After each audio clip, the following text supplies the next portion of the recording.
할렐루야. 아멘. 새벽을 깨워 예배로 하루를 시작하시는 모든 성도님들의 삶 가운데에 주님이 주시는 새 힘과 지혜가 충만하시기를 소망합니다. 새벽마다 스가랴서의 말씀을 보고 있습니다. 스가랴서는 총 몇 장일까요?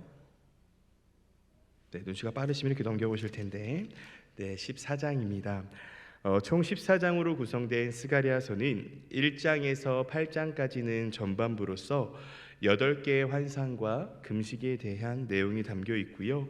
그리고 오늘부터 나누게 될 스가랴서의 후반부인 9장에서 14장까지는 시와 같은 운문이 많이 등장하고 어조나 문체에서 전반부의 말씀과는 조금 차이가 있습니다.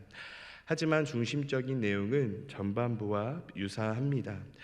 그래서 후반부 말씀에서도 미래의 구원과 메시아적 인물이 새 시대를 여는 중요한 역할을 할 것임을 강조합니다. 특히 신약성경이 예수 그리스도를 묘사할 때 스가랴 9장에서 14장의 표현들을 많이 인용하는 것도 바로 예수 그리스도를 메시아로 표현하고 있기 때문입니다. 이 사실을 기억하셨으면 좋겠고요. 오늘 본문 말씀인 9장은 하나님의 백성인 이스라엘을 그동안 괴롭혔던 유다의 주변국들을 여호와께서 꺾으신다는 것과 메시아의 오심에 대해서 이야기하고 있습니다. 먼저 1절에서 8절까지 이스라엘 주변 민족들에 대한 하나님의 심판이 기록되어 있습니다. 그렇다면 하나님께서는 왜 그 이스라엘 주변 나라들을 심판하시는 걸까요?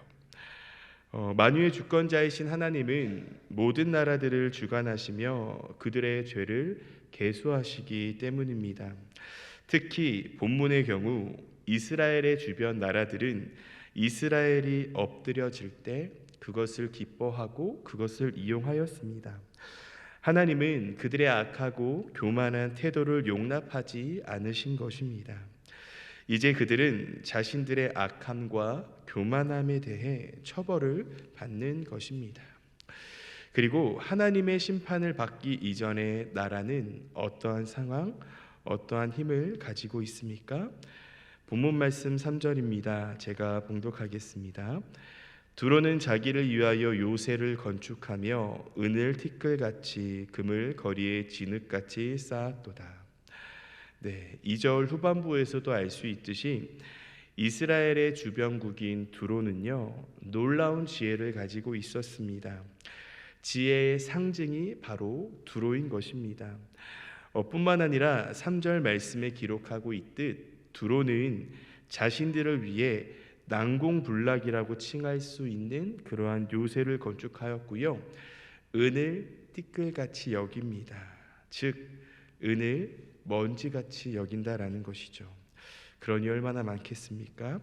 또 뿐만 아니라 금을 거리에 진흙같이 쌓을 정도로 막강한 재정 상태를 유지하고 있는 나라가 바로 두로입니다. 그런데 그러한 두로를 하나님께서 어떻게 하신다라는 것입니까? 본문 말씀 4절에 기록하고 있듯 그를 정복하시며 그의 권세를 바다에 쳐 넣으신다라는 것입니다. 한마디로 두로라는 나라를 심판하신다라는 것이죠. 즉 아무리 막강한 재력과 또 권력도 그들의 안전을 보장해 주지는 못한다라는 것입니다. 이처럼 하나님을 대적하고 또 멸시하는 지혜는 결코 심판을 피할 수 없다라는 것입니다. 이렇듯 하나님은 유다의 대적들을 심판하시고 백성들을 구원해 내실 것이라고 선포하십니다. 그들이 아무리 지혜롭고 또 재앙을 단단히 대비하며 요새를 수축할지라도 하나님의 심판은 결코 피할 수 없습니다. 왜냐하면 모든 권세는 다 하나님의 아래에 있기 때문입니다.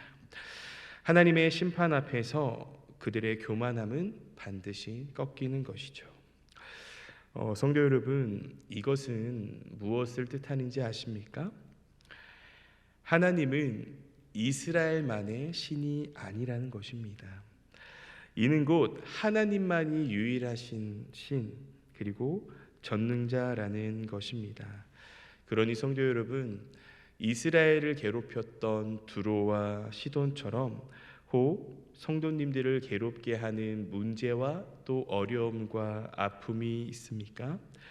또 그것을 내가 가진 지혜와 재정으로 해결하려다가 더 어려운 상황에 처해 계시지는 않으신가요? 보배로운 성도 여러분, 나를 구원하실 수 있는 분은 오직 하나님이십니다. 그렇기에 나를 괴롭히는 문제, 나를 우울하게 하고 좌절케 하는 문제의 모든 것을 다 주님께 맡기십시오. 하나님께서는 분명 하나님의 때에 하나님의 방법대로 모든 것을 해결해 주십니다. 그러니 성도 여러분, 나를 괴롭히고 힘들게 하고 때로는 웃음거리를 주는 그 문제 앞에서 위축되지 마시기 바랍니다. 우리는 하나님의 구원받은 백성입니다.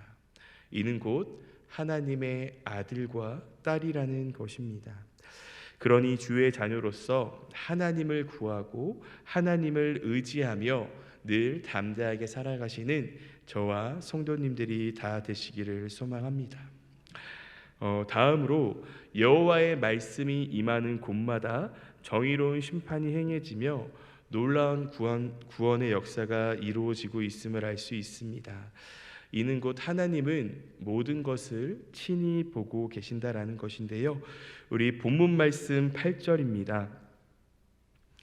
스가랴서 9장 8절의 말씀 우리 다시 한번 함께 읽겠습니다. 시작. 내가 내 집을 둘러 진을 쳐서 적군을 막아 거기 왕래하지 못하게 할 것이라.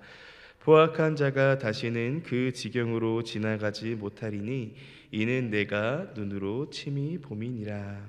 아멘. 하나님은 온 세상을 눈으로 친히 보시기에 심판받아야 할 자들이 누구인지 정확하게 잘 아십니다.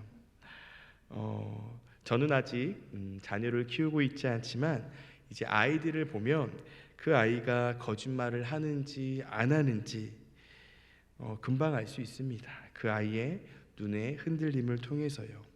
아마 부모이신 우리 성도님들께서는 자녀를 양육하시며 아마 다 아실 거예요. 이 아이가 거짓말을 하는지 하지 않는지를요. 또 때로는 거짓말인 것을 알면서도 넘어가 주시기도 하죠. 그러니 우리의 영적 부모 되시는 주님께서 우리에 대해 얼마나 잘 아시겠습니까?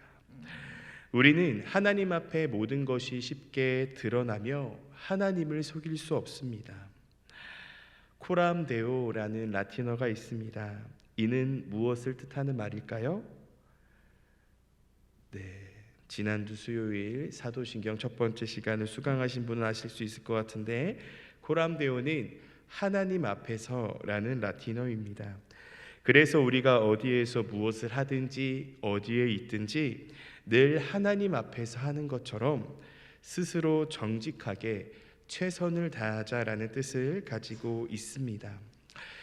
그렇기에 우리는 하나님이 우리의 모든 것을 보고 계심을 언제나 의식하고 스스로 자신을 잘 살펴봐야 합니다.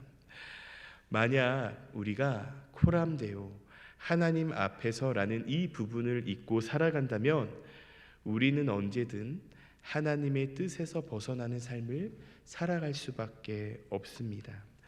그러니 성도 여러분, 늘 코람데오 하나님 앞에서의 삶을 살아가셔서 하나님 보시기에 정직하게 살아가시기를 소망합니다. 그리고 이 코람데오 하나님 앞에서가요 성도님들께 단순한 올무가 되지 않기를 바랍니다. 하나님이 보고 계시니까 불법 유통 못하겠다. 하나님 보고 계시니 신호 잘 지켜야겠네, 욕하지 말아야겠네가 아니라 물론 이 부분도 중요하겠지만 하나님께서 우리의 모든 형편을 보신다는 사실이 단순히 우리의 행동을 조심할 뿐만 아니라 더 나아가 하나님의 위로하심을 느끼시길 바랍니다.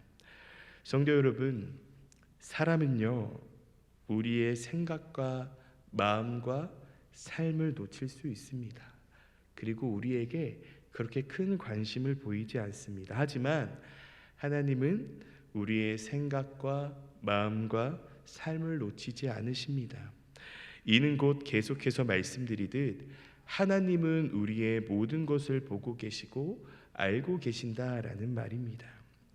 이는 곧 우리가 혼자 있는 것 같고 또 홀로 남겨져 있는 것 같은 그러한 순간에도 하나님은 우리와 함께 하신다라는 것입니다. 그러니 성도 여러분, 조금은 조심스러운 말일 수 있지만 사람을 너무 의지하지 마십시오. 사람은 한계가 있기 때문입니다. 하지만 하나님은 한계가 없으십니다. 코람데오 늘 나와 함께 하십니다. 또 뿐만 아니라 앞서 나누었던 것처럼 하나님은 우리의 모든 문제를 아시고 해결해 주시는 전능하신 분이십니다. 우리에게 승리를 주시는 분이시죠. 그러니 그러한 하나님을 의지하며 매일의 삶, 주님이 주시는 그 위로를 받으며 살아가시기를 소망합니다. 마지막으로 우리 그리스도인들은 갇혀 있으나 소망을 품은 자들이 되어야 합니다. 우리 본문 말씀 12절인데요. 우리 다시 한번 스가랴 9장 12절의 말씀을 함께 읽도록 하겠습니다. 함께 읽겠습니다. 시작. 갇혀 있으나 소망을 품은 자들아 너희는 요새로 돌아올지니라. 내가 오늘도 이르노라. 내가 내게 갑절이나 갚을 것이라. 아멘. 하나님은 우리가 생각한 우리 방법의 틀대로만 구원을 이루시는 분이 아닙니다. 하나님은 우리가 도저히 행할 수 없고 생각하지 못한 부분에서 역사하십니다. 그래서 우리가 큰 어려움과 고난을 만났을 때도 상한 심령으로 우리를 대해 주십니다. 또 하나님의 역사는 스스로의 힘으로는 결코 빠져나갈 수 없는 구덩이에서 우리를 건져내 주십니다. 때로는 우리의 상황이 너무나 막막하고 정말 동서남북으로 막혀 있는 것 같은 그러한 순간에도요, 우리의 능력으로 도저히 빠져나갈 수 없는 상황에도 우리는 우리의 소망 대신 하나님을 의지하며 간구할 수 있습니다. 하나님께서 우리들의 삶 가운데 하나님의 역사를 이루어 가십니다. 그러니 성도 여러분, 우리는 하나님을 떠나서 아무것도 할 수 없는 존재입니다. 우리가 하나님을 떠나 우리의 힘을 더 의지하며 의지할수록 우리는 점점 더 공허해지고 넘어질 수밖에 없습니다. 그러나 하나님은 우리가 방금 읽은 말씀처럼 갇혀 있으나 소망을 품은 자들아 너희는 요새로 돌아올지니라고 말씀하십니다. 그러니 어떠한 상황 속에서도 우리의 구원자 되시고 우리의 소망 되시는 하나님만을 바라보며 오늘 하루도 믿음의 삶을 살아갈 수 있는 우리들이 다 되기를 축복합니다. 사랑하는 성도 여러분, 말씀을 정리하겠습니다. 하나님은 이스라엘만의 하나님이 아니십니다. 오직 하나님만이 유일한 신이시며 전능자이십니다. 그러니 나를 괴롭게 하고 힘들게 하는 모든 문제를 주님께 맡기며 기도하십시오.